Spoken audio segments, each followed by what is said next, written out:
The invitation was too tempting to pass up, a Halloween costume party at the abandoned Harrington mansion. Everyone in town had heard stories about the old place, how it was once home to a wealthy family whose secrets supposedly still haunted the halls. My friends and I were thrilled to spend Halloween night there, each of us dressed in elaborate costumes. I went as a Victorian ghost, with a white gown and pale face paint. Inside, the mansion was decorated to perfection.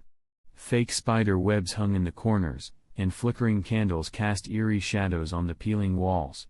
People laughed and danced, their faces painted or hidden beneath masks. The thrill of the night's mystery filled the air, and for a while, I felt swept up in the fun. But then I noticed him, a figure standing at the far end of the room, taller than the others, utterly still. He wore a plain, white mask that was completely featureless, giving no hint of his identity or expression. Unlike the other guests, he wasn't talking or laughing. He just watched. I laughed it off at first, assuming he was part of the decor, but each time I looked, he seemed a little closer, his blank gaze turned directly toward me. Halfway through the night, a scream echoed from the hallway. The guests nearby laughed, assuming it was part of the Halloween thrills, but curiosity pulled me toward the sound.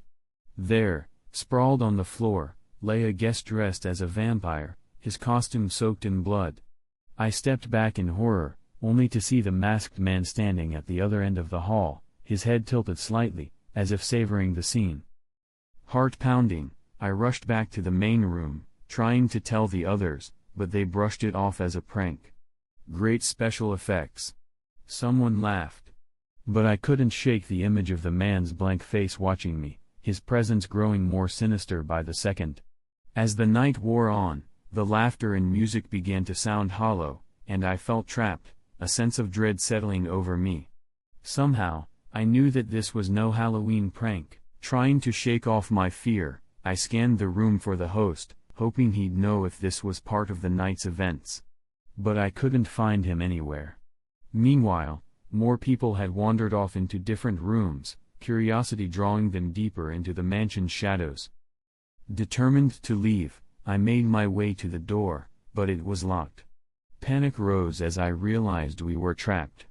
I glanced around for my friends, but they were scattered, each captivated by some corner of the mansion. The crowd grew thinner as people disappeared down dark hallways, unaware of the danger lurking among us. I spotted a trail of blood leading up the grand staircase and felt a knot tighten in my stomach. Against my better judgment, I followed it.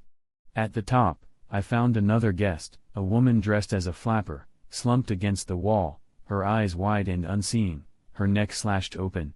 I stifled a scream, backing away in horror, but then I heard footsteps behind me. I turned slowly, and there he was, the man in the white mask, standing just a few feet away. He tilted his head, his empty face somehow colder, and took a step forward, raising a gloved hand toward me.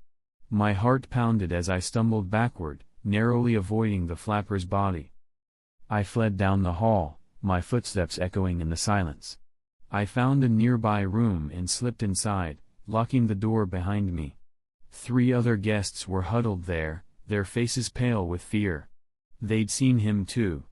One whispered that he'd seen another guest disappear, pulled into the shadows by a figure with dead eyes.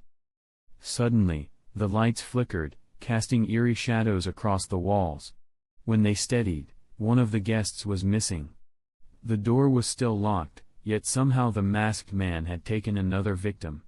We huddled in silence, our breaths shallow, and then came the sound of footsteps outside, slow and deliberate. A voice, chilling and distorted, drifted through the door. "I'm coming." Desperation surged as the footsteps grew louder, approaching the locked door. I gripped a heavy candlestick, my hands shaking, as the others looked on with terrified eyes. Suddenly, the door burst open, and the masked figure stood there, filling the doorway, his white face gleaming in the candlelight. His head tilted, as if amused by our fear, and he took a step into the room, his gloved hand stained with fresh blood. Without thinking, I swung the candlestick, hitting his shoulder. He staggered, the mask cracking slightly, but he quickly recovered, his posture stiff, yet somehow graceful.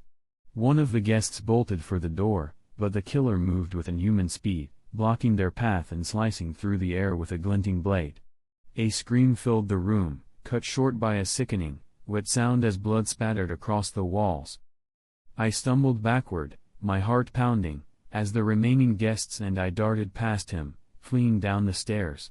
I headed for the main door, desperate to escape, but it remained locked. The only option was a nearby window. I grabbed a chair and smashed through it, the glass shattering as I crawled out, my arms and legs scraped and bloodied. I didn't stop running until I was far from the mansion, my heart still racing. When I finally looked back, the house stood silent and dark, as if it had swallowed the horror whole.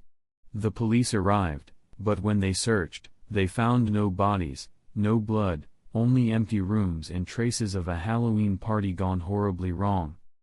They didn't believe me, calling it a prank that got out of hand.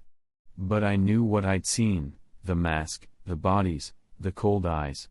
And every Halloween since, I fear the moment I'll see him again, waiting in the shadows, his mask gleaming in the dark, ready to finish what he started.